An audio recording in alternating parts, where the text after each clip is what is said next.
Think not the Lord came to bring peace on this earth. He came, give us a sword. Shalom in the name of the Lord, everybody. We'll go time night watch, man. Night watch time. Commentary information, Bible precious stuff.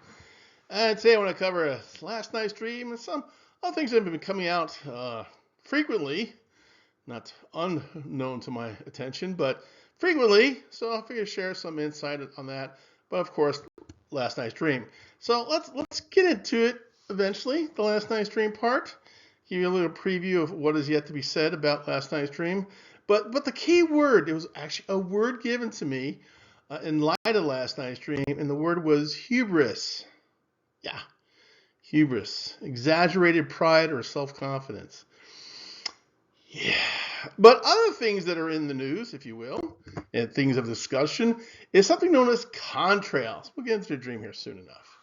Contrails are line-shaped clouds produced by aircraft engine exhaust or changes in air pressure, typically at aircraft cruising altitude several miles above the Earth's surface.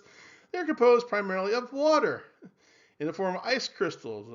Contrails form when hot, humid air from jet exhaust. I'm laughing because I know better. Mixes with environmental air or of low vapor pressure and low temperature due to turbulence generated by the engine exhaust. These clouds can become human-made cirrus clouds. Contrails are formed when water vapor condenses around tiny particles of soot and other pollutants emitted by airplanes' engines. These are contrails. Y'all believe that? I mean, seriously? Okay. All right. So, what exactly is in these contrails? I mean, we've all been it's been a big discussion for the last, 30 plus years, thanks to those in InfoWars and some people coming forward. And there's plenty of documentation about this as well, too. But one of the ingredients, if you will, in contrails is barium. Yeah, barium. Of all things to have in the contrails, if you want to call them that. Yeah, it's a biohazard. Anyways, it talks about the barium is used for semiconductors, other nonmetals, halogens, noble gases, hydrogen, alkali metals, alkaline earth metals, transition metals, other metals. So again, barium. So where do you get this stuff? Well, barium is a silvery white metal that can be found in the environment where it exists naturally. It occurs combined with other chemicals such as sulfur, carbon, or oxygen. Li is very light and its density is half that of iron. Barium oxidizes in air, reacts vigorously with water to form the hydroxide, liberating hydrogen. Barium reacts with almost all the nonmetals, forming often poisoning compounds. Ooh, poisoning compounds. Isn't that interesting? I thought poisoning people was against the law. Huh. Maybe they changed the laws? I don't know. But that's barium. So let's see what the health effects of barium. The amount of barium that is detected in food and water usually is not high enough to become a health concern. People with the greatest risk of barium exposure with additional health effects are those that work in the barium industry. Then if that's the case, why would you send us barium from the sky? Anyway, most of the health risks that they can undergo are caused by breathing in air that contains barium sulfate or barium carbonate. Many hazardous waste sites contain certain amounts of barium. Well, if it's not hazardous, why are they a hazardous waste site? Anyway, people that live near them may be exposed to harmful levels. The exposure will then be caused by breathing dust, eating soil or plants, or drinking water that is polluted with barium. Skin contact may also occur. Ouch. The health effects of barium depend upon the water solubility of the compound. Barium compounds that dissolve in water can be harmful to human health. To the uptake of very large amounts of barium that are water soluble may cause paralysis, and in some cases even death. They're not trying to kill me. Come on, never. Anyway, small amounts of water soluble barium may cause a person to experience breathing difficulties. Increased blood pressures. I've talked about this about my doctor, but he thinks I'm crazy. Heart rhythm changes, stomach irritation, muscle weakness, changes in nerve reflexes. Swelling of brains and liver, kidney, and heart damage. Oh boy, I'll tell you what. Barium has not shown to cause cancer with humans. There is no proof that barium can cause infertility or birth defects, which means chances are it does. So anyway, that's kind of like from Mayo Clinic information and the CDC. Yeah, but anyway. So the other thing apparently is in this stuff is aluminum. What's wrong with aluminum? I mean, come on. Aluminum is a chemical element, a lightweight silvery white metal, another lightweight white metal. Main group 13. The periodic table, aluminum is the most abundant metallic element in Earth's crust and the most widely used non-ferrous metal. Non-ferrous. Is it non-ferrous? Non-ferrous? I think non-ferrous. Yeah, right. Because of its chemical activity, aluminum never occurs in a metallic form in nature, but its compounds are present to a greater or lesser extent in almost all rocks, vegetation, and animals. Aluminum is concentrated in the outer 16 kilometers or 10 miles of Earth's crust, of which it constitutes about 8% by weight. It is exceeded in amount only by oxygen and silicon. The name aluminum is derived from the Latin word alumen, used to describe potash alum, or aluminium potassium sulfate. Yeah, aluminum.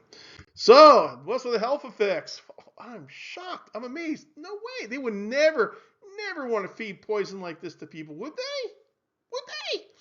Anyway, today aluminum is a major health problem that affects everyone to a greater or lesser extent. Some studies link it to diseases as serious as Alzheimer's and other autoimmune diseases. Now, what does aluminum do to our body and how does it store it? Without going any further, aluminum is found in many cosmetics and medicines. In coffee, ouch, prepared foods, infant formulas, tobacco, vaccines, and the list goes on, obviously. Therefore, we are irremediably exposed to it. The main problem with aluminum is that it is found in places and products that we usually don't consume.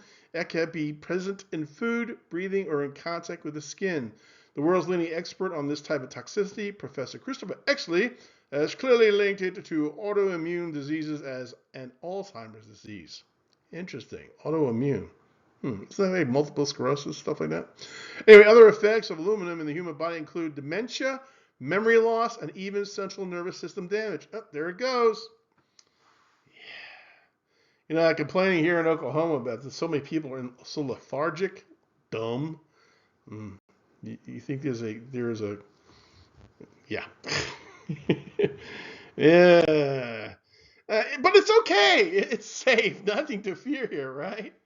Yeah. Oklahoma. Anyway, so yeah, so that's basically some of the stuff people finally coming aware to realize that, there are people out there who are trying to kill us or maim us or slow us down or whatever. Anyway, so that's a little bit about the contrails, if you will. Again, you can look all this stuff up online. And there are ways of detoxing your body from heavy metals, but essentially you need to just detox yourself from humanity and all this evil that's going on. Something to think about in that department here, especially if you want to get out more in rural America. But we have it here too, folks. It's out here as well. The skies are plaid with this garbage they're feeding us, essentially. Anyway, that's something to think about. Pray on as well too, especially. All right. So last night's dream, the word hubris. I find that interesting. Hubris. Yeah. Exaggerated amount of pride. Sounds familiar? Anyway, so there was this clean room in my dream filled with a supercomputer ran and owned by the Navy. Our Navy. The United States Navy. What was exciting about this thing, it was pressed upon us that this supercomputer was impossible to penetrate. Yes, that was in my dream. And I saw it. It was a cool room. I mean, it's like no one was in there. It was just one computer running its own stuff. But every once in a while, someone had to go in and do some maintenance. The funny thing about technology, it's advancing exponentially. And you can do almost anything with everything to do whatever you want to do these days. But of course, in the dream, someone managed to get inside and do just that. So much so, they actually hijacked and stole an aircraft carrier. Yeah, that was in my dream. They were able to do that by breaking into this computer system. Because if you think about it, if you have all access to where every ship, every person, every body is in the world, whether it be aircraft carriers, submarines, or whatever, yeah, you pretty much put a kink in the entire system.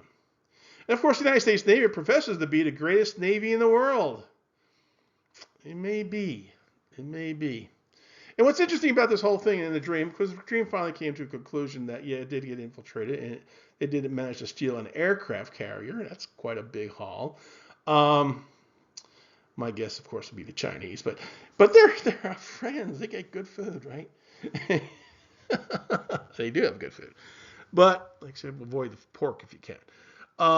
Yeah, so that basically was the gist of my dream, that they did manage to infiltrate this supercomputer.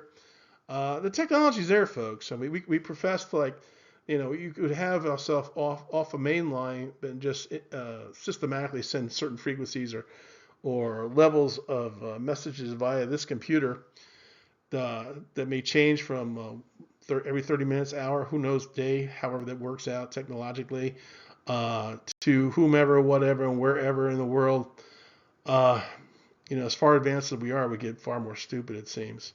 But again, the hubris was the key factor in the dream. It says, we profess to be so great. So is it science fiction or science fact as we see all these things coming to life? It's been said that even art tends to reflect of reality. So what we see in our movies and the mainstream sometimes, says a lot what's about to happen and what's going to happen. Sad but true. Look at it. Daniel 12:4 says, but thou, Daniel, shut the words and seal the book, even to the time of the end. Many shall run to and fro, and knowledge shall be increased. I would say our knowledge is increased, especially with the artificial intelligence and all these other things going on. We could anticipate some more things to happen to the world that goes against the word of God, because we are not invincible, folks. I hate to break it to you. I don't care how great and big or powerful you think we are as a nation. We are not invincible. And I think Thomas Jefferson put it pretty calmly. I tremble for my country when I reflect that God is just, that his justice cannot sleep forever. Again, Thomas Jefferson, one of our founding fathers. I hope you take note. Curious how this dream will affect days, weeks, years to come. Maybe sooner than later. But again, hubris, not a good thing. This is Time of Night Watch, but Time of Night Watch time. Commentary, information, Bible, prophecy stuff. See ya. Don't want to be ya. And remember, there's only one way, one truth, and one life. In Yeshua's name, amen.